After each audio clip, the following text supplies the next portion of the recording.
Thanks for joining us for Season 3 of the Stories Unveiled podcast. Stories Unveiled exists to create a platform for people to share hope through their personal stories of what Jesus does in their life. Each and every episode highlights a different guest, just like you and I, wading through this life that can get so messy. I hope this conversation proves helpful and encourages you to go live unveiled.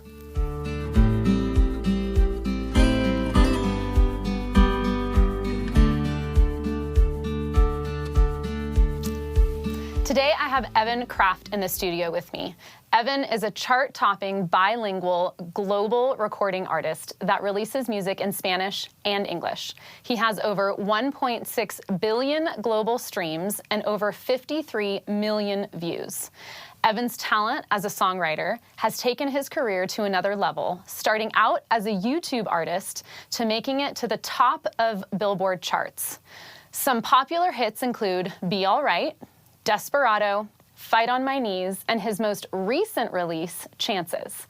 Evan doesn't just have a heart for music, though. He is also committed to making a difference in the world. To date, he's raised hundreds of thousands of dollars for the homeless mission in LA that he co-founded, and I am super excited to have him here. Thanks for being here.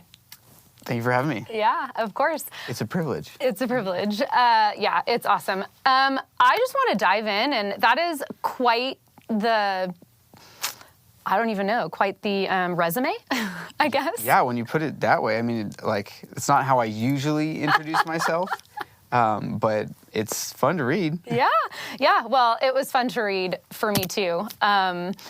Also, I have to say, so I've known about your It'll Be All Right? Is that? Be All Right. Be All Right. I've known about that song for a while. Such a good song. That's with Danny Goki, isn't it? Yeah.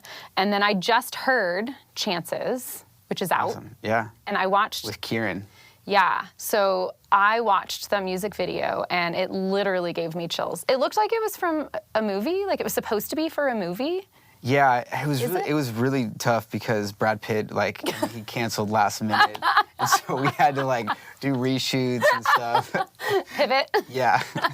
No, we actually hired, we did it in Colombia, in Bogota, really? Colombia. Yeah. Wow. So we hired a team out there, Parabola Films, and they are incredible. I told the story to the director, and he just ran with it. I wasn't even there for... when they shot in the forest and when they're in the house and everything. The video portion. Yeah. Yeah. I told him what I wanted. Yeah. But he was like, I got you. It was like a little movie. It was like a little... He's very talented. It was so good. Yeah. So the link for that will be in the show notes for this podcast so people can go watch it.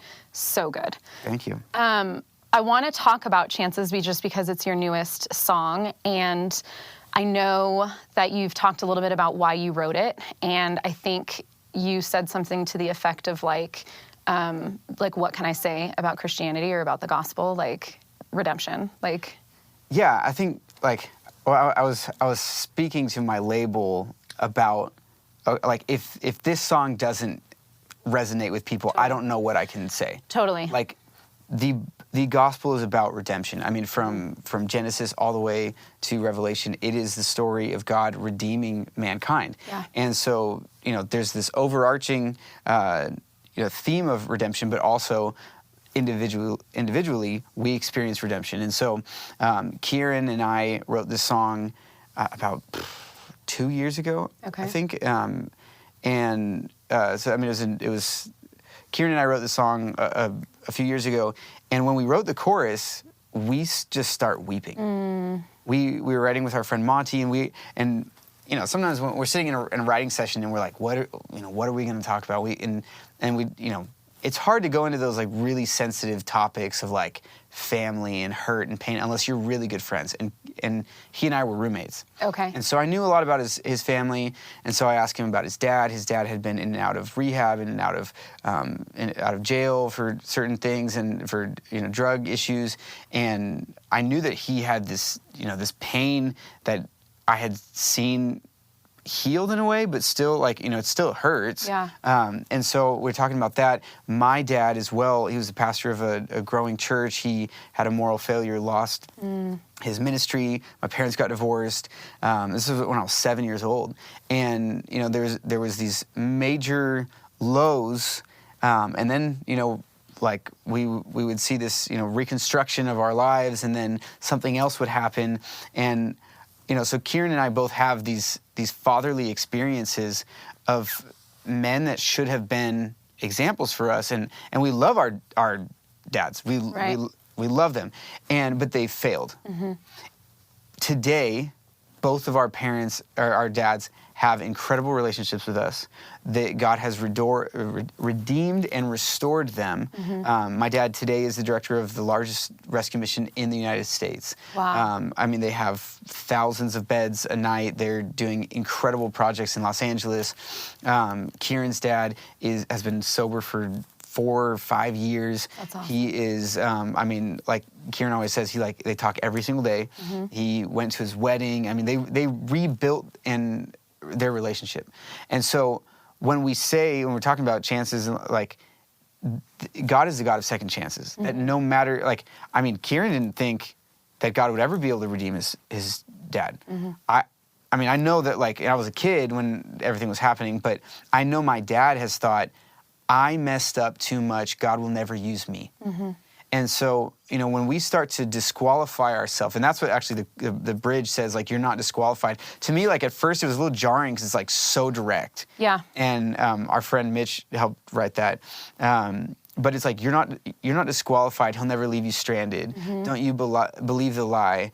Love doesn't run out of chances. And to me, it's like, that is what I want to teach my daughter. Yeah. My wife and I, we have a baby girl, and what is the legacy that we get to leave, and how do we teach her about God's love? Because I don't believe it's just this set of rules and traditions, and Christianity is just a religion that we follow. I believe that there is power in the name of Jesus to change our lives. Yeah. So it's not just songs that you write. You literally live it. And Exactly. Your songs are born out of real life experience and passion. The good ones are.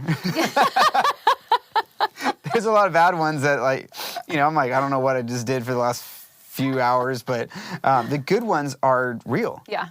Be All Right was, I wrote it before COVID in Spanish. Yeah. And then COVID started, and I'm in my house. My brother lost his job. My mom sent him to live with me. My best friends they flew out from California to stay with me in Tennessee, and they're producers. And so we're working and stuff, but I saw my brother.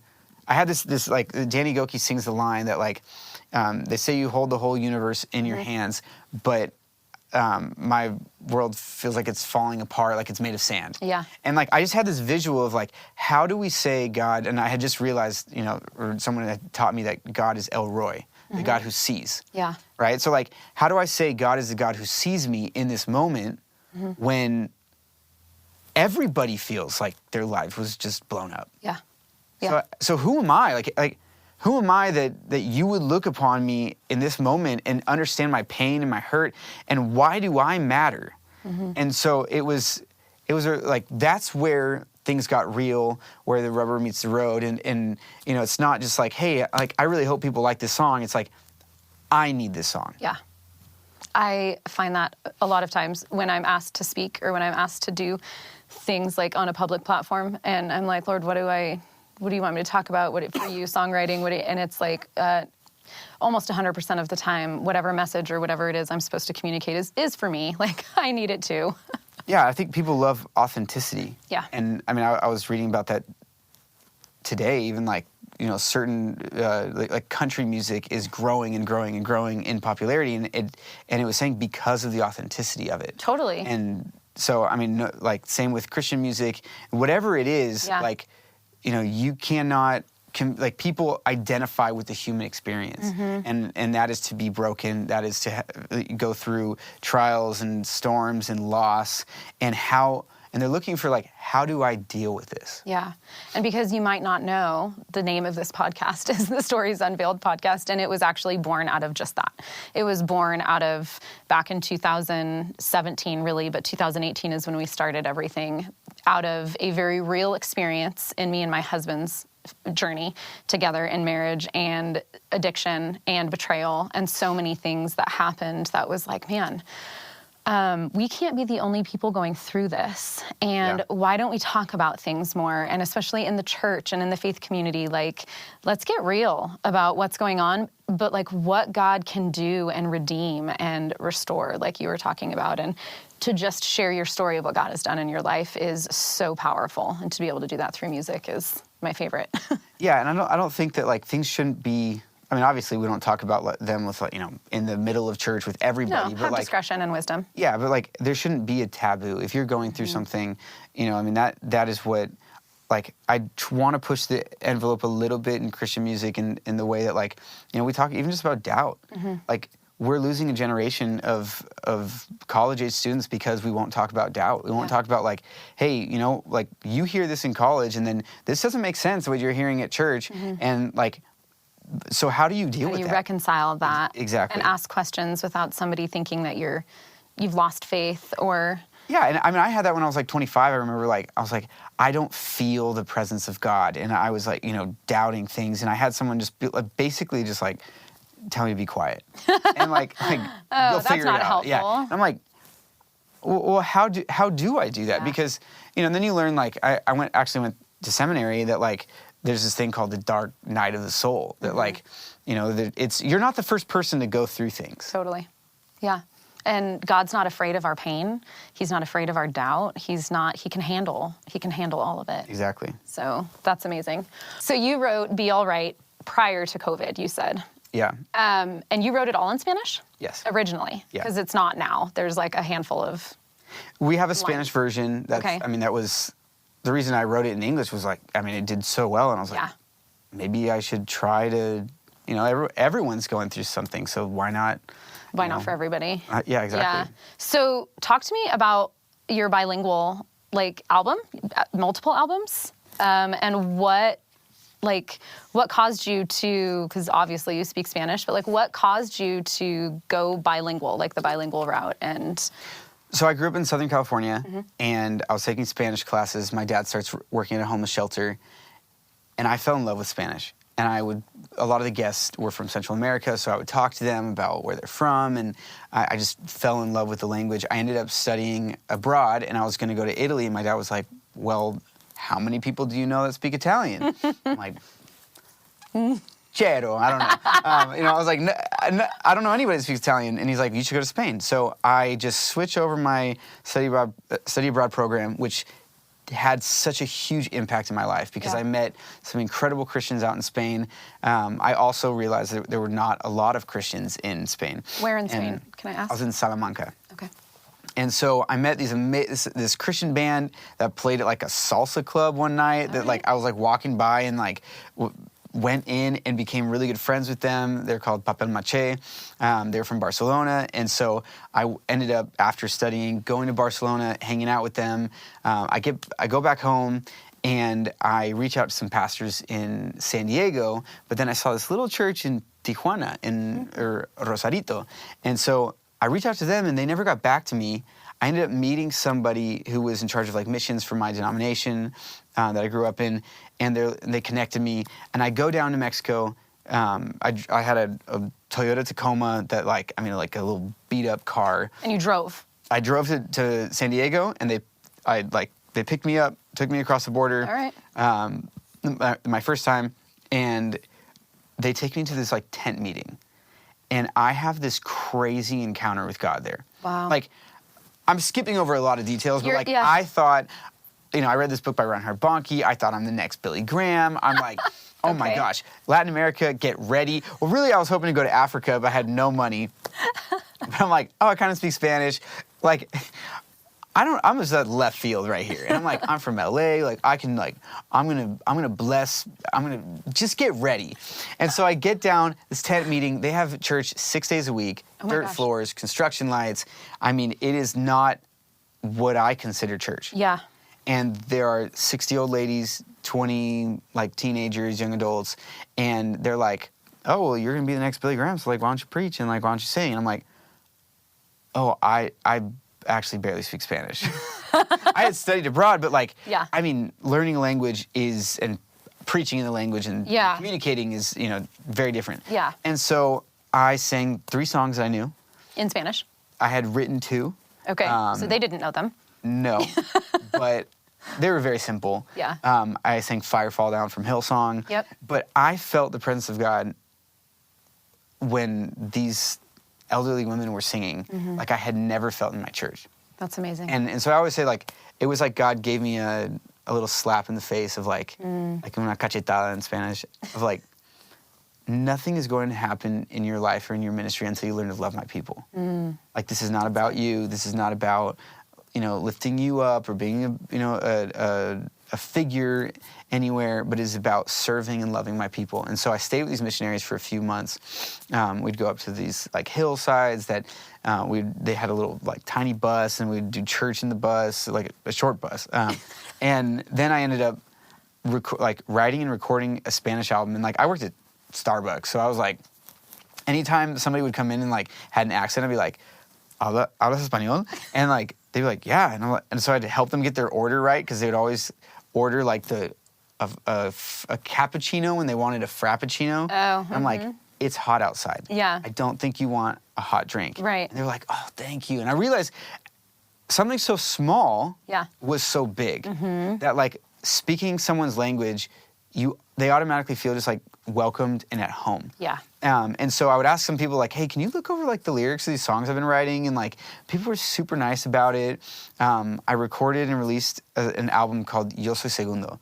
So I had released two English albums, and like really felt that God shut the door on it. Really? Like, this is not going to happen. Yeah. And like, I didn't have the resources. I didn't have the support. I signed a label deal, and like, it was a disaster. And I tell the label, hey, I'm going to do a Spanish album. They're like, pay for it yourself.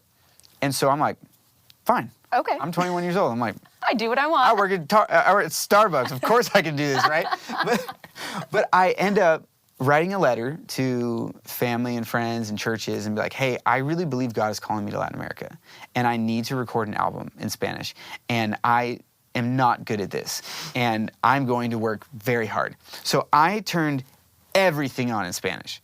Radio, books, TV, movies, friends, just everything from Thousand Oaks, California. Like, I was 21 years old, Yeah. and I ended up switching my degree to Spanish. Wow. And so I live, breathe, eat Spanish. I end up going to study in Costa Rica again, or after Spain. I'm getting actually like decent. And At Spanish? At Spanish. Okay. And I listen to a lot of music, and I read a lot. For people who are like, oh man, I really want to learn a language, I would listen to the Bible, and I would read it, and I would repeat it. Okay. And so that way I'm getting the audio, like I'm getting the visual, and I'm getting the practice, like speaking it. Yeah. So I write this album, record it with my best friend, who is now a very successful producer in LA. Okay. But he took a bet on me. Yeah. And I go to Colombia the next day. I don't know anybody. I go to Bogota, Colombia, and I'm thinking like, I'm like, it's good. I'm going to the beach. I'm like 8,500 feet up. Oh, you're not by a beach. Oh, not by the beach. No. I'm like cold. It's like rainy. I'm like, the city is terrible. I'm sorry, Colombians. It's not my favorite city. I didn't end up going to like Medellin or like the cities I love till a few years later. But I mean, it's just like traffic and like, but I met some incredible people and incredible Christians there. And so they're taking me to all these radio stations, and they're like, I told the pastor, like, I'll sleep on your couch. I'll clean toilets. I'll do anything. That's amazing. And he says, just do me a favor, translate this song 10,000 Reasons. Oh. I'm like, oh, okay, this is 2012. I'm like, I'm not really like a translator, like I'm not that good at Spanish. Like, and he's like, can you just do this? So I'm there for 3 weeks. I finally do it the last week, and he loves it. I go home. I just open up like 5 versions of the Bible and like Psalms 103, and I'm like stitching things together. I'm like, well, this kind of rhymes. Like, okay, let's go. And so I go home. One of my best friends, Sean, and I like get together. We record the song, and we put it up on YouTube. And we're like, if it gets 10,000 views, this will be the best thing that ever happens. It went like wildfire. Really?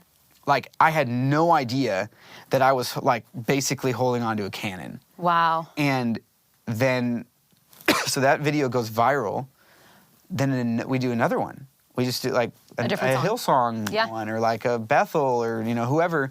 And it goes viral. And so I ended up like, I'm writing my own songs, but I'm also like, oh, wow. Like there is an underserved market, underserved people group, and that's just Spanish speakers in the Spanish church. And at the time, I mean, it wasn't common for everyone to have like LED screens and use tracks and all this stuff. And so I just start putting out these acoustic versions. It cost me like nothing. Yeah. Me, an acoustic guitar, and my friend playing piano. And we were the first people to do Oceans. Wow, in Like, Spanish? Yeah. That's and I mean, 3 years before Hillsong ever did it. And it has like 100 million views on YouTube. Wow. I mean, we had no idea that like God was placing in our hearts something that was going to be such a resource for the Latin church. And so from then on, it was 2012 to 2020, all I did was Spanish. Okay. And I released like 4 or 5 albums in Spanish, and it was just like I was literally like holding on for dear life. Like, I mean, All right, Lord. Yeah, like people are like, hey, will you come do tours in Argentina? And I'm like, sure. Like, I don't know anybody in Argentina, and like I'm going by myself. Yeah. Just trusting, like, like, all right, if I die, I die.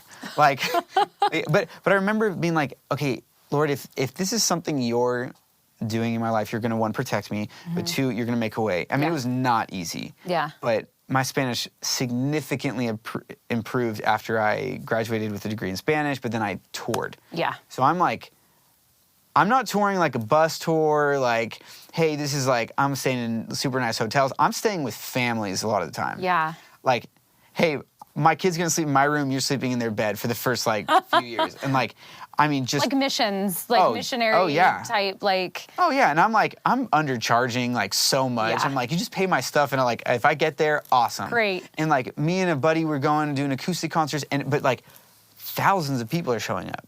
So we had no idea. Like, I mean, obviously we start building a team, and like, lots of people were helping us. But it was 4 guys like in our 20s touring around Latin America. Only 2 of us were actually Latino. Oh. And so the rest of us, I mean, we're, from Southern California and just having a blast.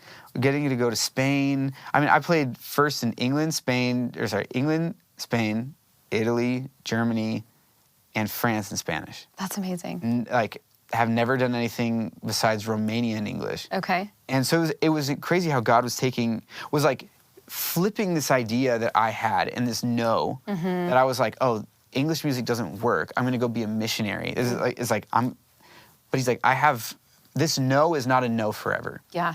I'm going to take you on such an amazing journey. And like, the reason I share all this is because I fell in love with Latin America. My wife was a missionary in Mexico, in Mazatlan. We met in 2017, reconnected in Nashville. But like, our heart is like, we love the Latino community. Yeah. And we want to see the church grow and flourish. We go to a Spanish-speaking church in Houston, Texas, called Osana Woodlands.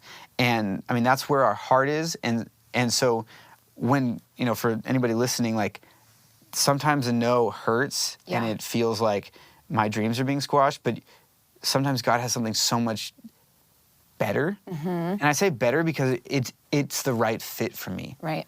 Like, I'm not trying to be Danny Gokey. I'm not trying to be Torrin Wells. Like, I understand that I feel most alive when I am doing what God has made and designed me to do. Right.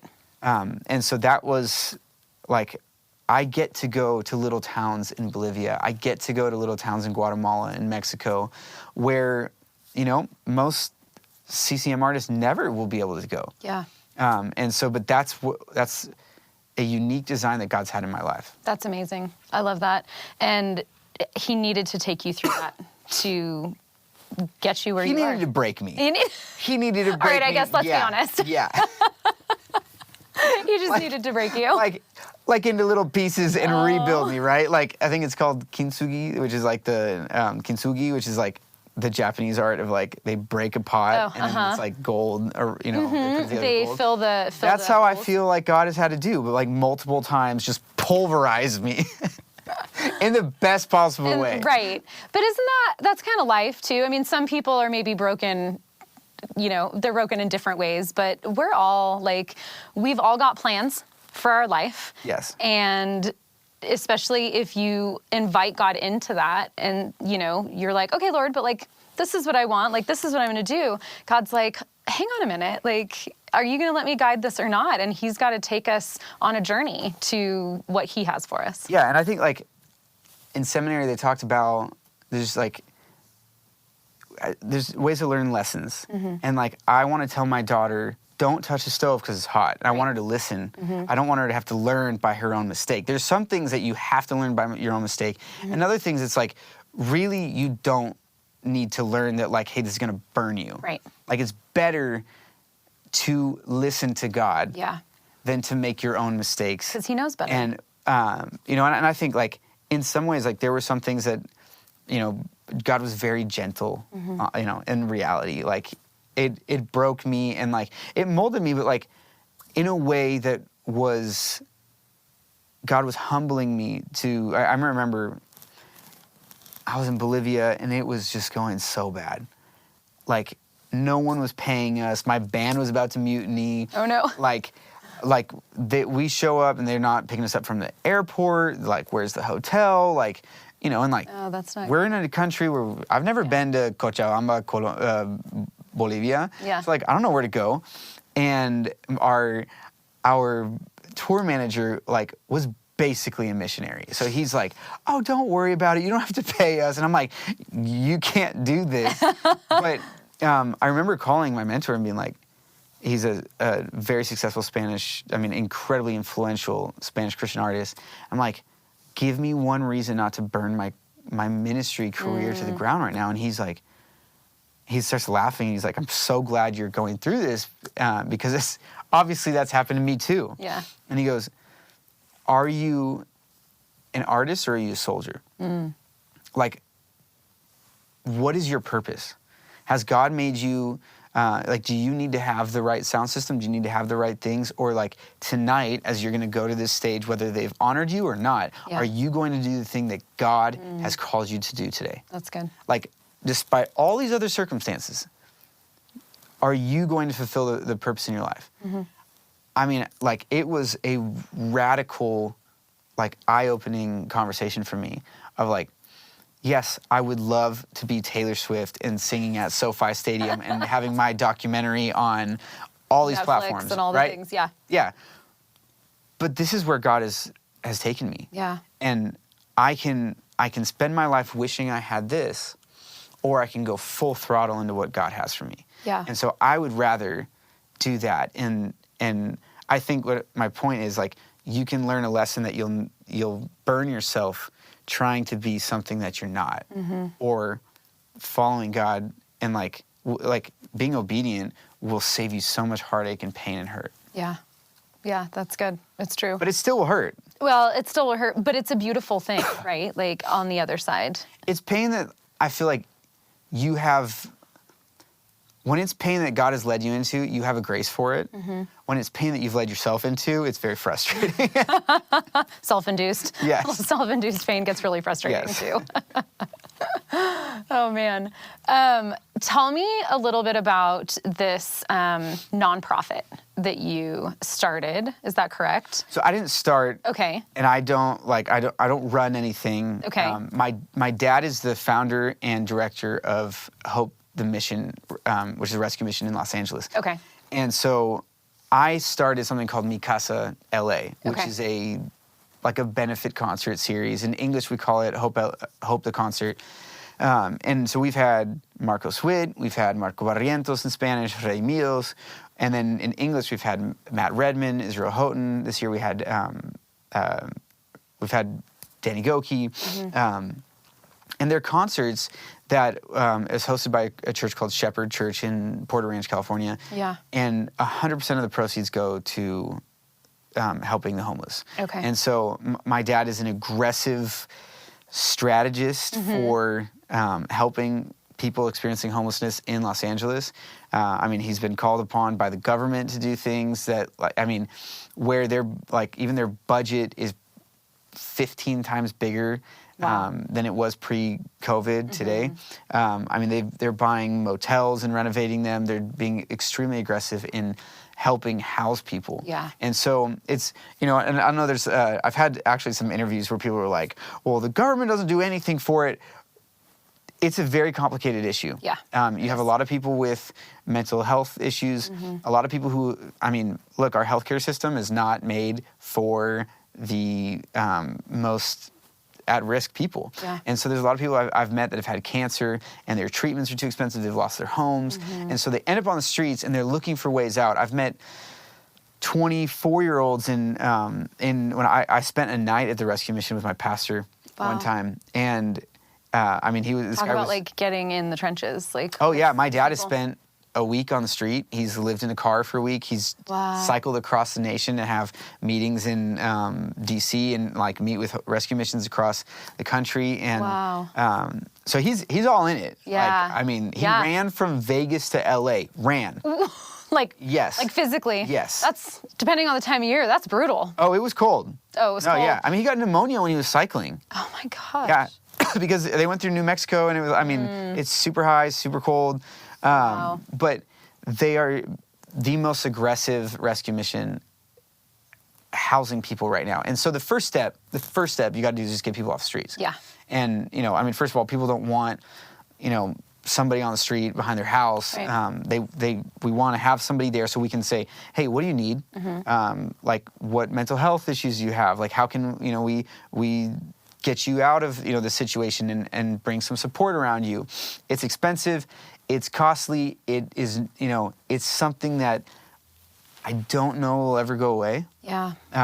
But it's something that as a, the church, my dad makes a good point, is that most rescue missions and most nonprofits that would actually, help those that are hurting, the sick, the poor, were Christian. Yeah. They started by Catholic churches. They're started by, Samaritan's Purse type thing, or Goodwill, or all these, a lot of, or maybe not, might be mixing one up, but they were started by the church to help the broken. And so I think, his point is today he uses a lot of government funding, but the problem is that not a lot of churches are actually giving. Yeah.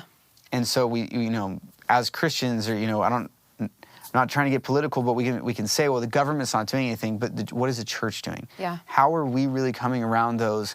And because these are sticky issues that nobody really wants, it's not our first choice to helping someone get off, or, get on their feet is a process. It's not like, hey, here's $5, go figure it out. It's not a quick fix. Yeah, and so they are committed to doing that and helping. And they have a huge kitchen, and a lot of people that have gone through their programs are now cooking and helping other people. So it's beautiful.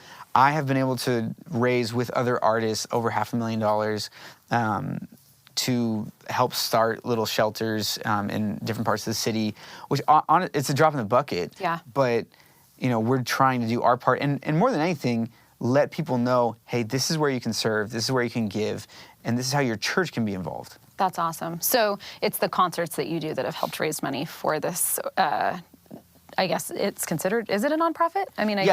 So Hope the Mission is a nonprofit. Is a nonprofit, and that's what your dad does. I personally have not been profitable on. The concerts have, but no, that's what I meant. Yes. You have been part of. We have been That's given amazing. all the money to the rescue mission. That's amazing. I want to back up when you were talking about you met your wife in 2017, and then you reconnected in Nashville, or in Tennessee? Is that what you said? In Nashville, In Nashville. And you told me earlier that you guys have been married for 3 years, almost. Yeah, almost 3 years. Almost 3 years. Tell me about how you guys met. Tell me, or I guess how you reconnected. We have a funny story because we didn't actually meet face-to-face in 2017. Okay. But I did a concert in Mazatlan, Mexico, and with a few other artists. Jeremy Camp was actually there. It was the first time I'd ever worked with an English artist. Oh, okay. And so my wife was serving with a ministry called Back to Back, and she brought children from the children's home that, they don't they're either taken away from their parents because they're not fit to parent them, or their parents had given them up. And so she brought this kid who had cerebral palsy, and it was at a baseball stadium. So she wasn't able to take him up into the stands because they didn't have like wheelchair accessibility. Yeah. So I take a picture with him. I mean, just fast, I leave, and she messages me the next day on Instagram saying, hey, can you print this picture out, sign it, and send it to my parents in Nashville? And, you know, I was single, so like I'm looking through my DMs, I'm like, oh, there's a blonde girl, hey. You know, I mean, I worked strictly in Latin America. There weren't a lot of blonde women that would message me. And I'm like, hey, what are you doing in Mexico? And she's like, I'm a missionary. Could you please sign this? You know, and I'm like, just business. Yeah. I'm like, well, like, you know, like, what do you speak Spanish? Like, where you from? Like, you know, oh yeah, I'll sign it. Like, of course I'll do it. And she's like, oh, cool. Well, you can send it to my parents. And so like, she was just like, yeah, she was focused. Not picking up. She was like, business, this is all. Well, and I'm like, oh, I love Latin America. It's so great. Things are amazing. It's beautiful, fun. And she's like, I'm literally responding to you while I'm holding a child who is addicted to drugs because their parents were drug addicts. And I'm not on the same I don't have time for this. And we're not, like, you and I are not the same. Yeah, and so we stopped talking. I didn't send it. Oh. And you didn't? I didn't send it. I looked back at the timeline. My band quit the same time frame she was asking me to do it. Okay. And so that was a long story, radical thing that, like, you know, we lived together. So I was like, God, I'm abandoned. Yeah. I have nothing. Yeah. Where do I go from here? And so that's why I believe I got distracted. A year later, she sends me a video of this kid. I can't say his name for legal reasons. And so he's saying hi to me and saying, hey, I love your music. So I sent him a video back, kind of redeemed myself. It's 2018, 2020. I moved to Nashville. Okay. And my goal is I'm going to go and create some space for Spanish artists. My wife then moves from Mexico to Nashville because she doesn't know if the borders are going to open, and like, I got to get out of Mexico quick. And she was like, she had been trying to leave, but she had been like, she's like tried to buy a coffee shop in Mexico so she didn't have to leave. She's like, I knew it was time to go, but I desperately didn't want to leave. Yeah. And so she messages me August of 2020 and just, hey, can you, like, I need to meet some people and some friends, like, and, you know, I'm looking for maybe some Spanish speakers. And I'm like, oh yeah, I can, like, immediately. I text her back within a minute. Yeah. And then I had been, like, stood up. So, like, I was like, I'm not really looking to meet anybody. Like, I, like, just had my heart, like, you know, I was, like, sitting in a restaurant, I'm like, this is like a movie. This is like a movie, and I am at the lowest point of my life. Oh, no. And they're like, hey, are you waiting for someone? I'm like, wow. Just wow. So she's like, well, can we meet up? And I'm like, yeah, 7 a.m., I'm busy. Like, she's like, I'm not doing that at 7. Yeah. I'm like, okay. Well, I was going to cancel on her, like, 6 p.m. for something, and my friend's like, one of my best friends like, you're pathetic. You need to go. Like, I'm going to smack you if you don't go to meet this girl. Just, like, introduce her to people, like, do something. Yeah. And so I show up, I took a nap. I didn't do my hair. I was in the sweats. I was like, I don't care. And she walks up, and we had never seen each other. Okay. And my wife never posts on Instagram. So, like, I thought she was, like, taller than me. I was, like, not interested. I was like, you know, whatever. Did not care about putting your best foot forward. You did were like, not whatever. put my best foot forward. And I saw her, and I was like, oh, wow. Oh. Oh, wow. Can I run home real fast? So I'm like, I get like, yeah, it was bad, but we hit it off. That's we awesome. went to Bar Taco in off 12 South in Nashville, and like we talked for a long time. Went and got ice cream. I mean, it wasn't a date, but it turned into a date. Totally. Right? And then that week, like, you know, we saw each other again. We stayed up till 2 a.m. talking. Yeah. And then I was like, I need to see you again and again and again and again. And she was like, she's getting her master's. She's like, I can't like just dedicate my life to you. And I was like, I have no work right now. Like, it's COVID. I can't do anything. Like, I need to see you. And she's like, okay. So we got married a year later. Yeah. That's a great story, Evan. Yeah. But I mean, it's been amazing. We moved to Houston, Texas. And like our marriage was not like smooth sailing like from day one. Like, I was 30 when I got married. Okay. She moved into my house. So I had my ways, my things set. Yeah. She, like, I got married thinking like, oh, I see, there's some things that like, I'm gonna change. And I mean, you've been married for 19 years. Yeah. So that doesn't necessarily work. Totally. And so it's been an amazing journey of like learning to love each other. Yeah. Despite both of our deficiencies, and like how do like I have strengths in her weaknesses and vice versa. But we have a beautiful daughter named Sophia, and she is just a cutie pie. Oh.